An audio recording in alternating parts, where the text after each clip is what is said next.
Welcome to the Diary of the Pan-African Preacher.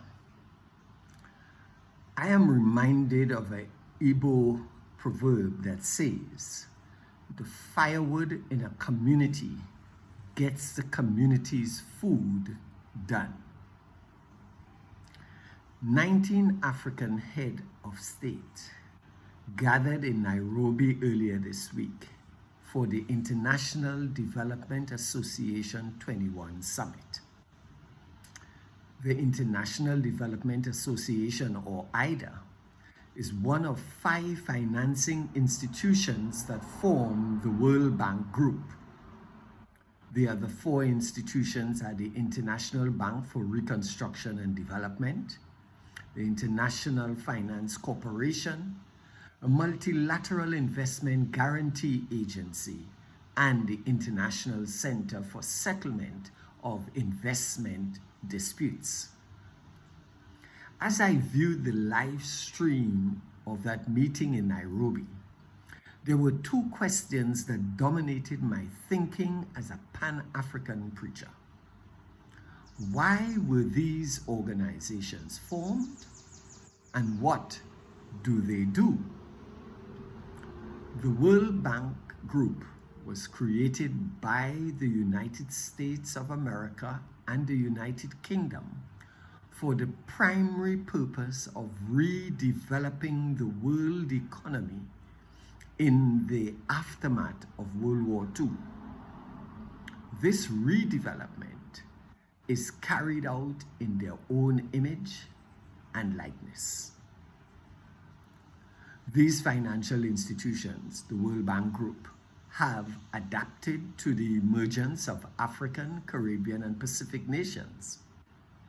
What has not changed, however, is that they are loan-making institutions who assess the economic environment from their own perspective and determine the terms and conditions under which they give their loans.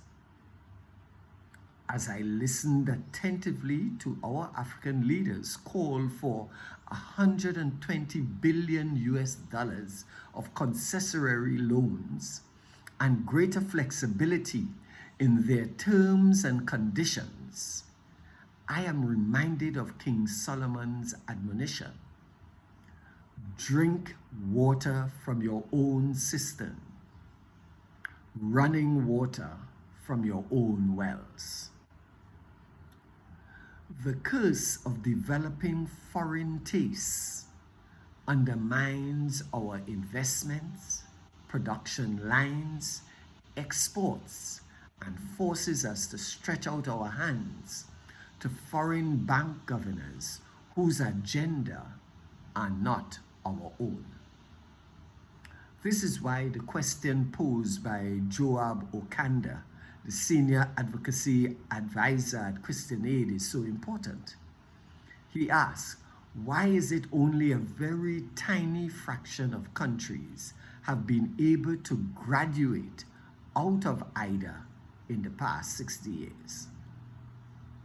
Let us once again remind ourselves as to why the IDA Summit is being held in Africa.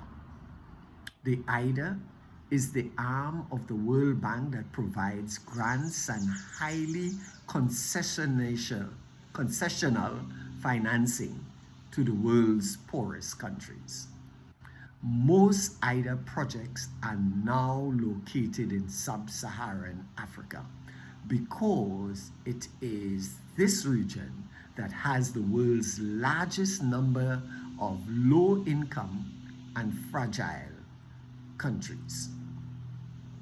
Until African countries give a priority to trading among themselves, adding value to their own resources, and building up their own reserves, including their own financial institutions, we will be compelled to stretch out our hands to people whose agenda, terms, and conditions can never be dictated by us. Ashe.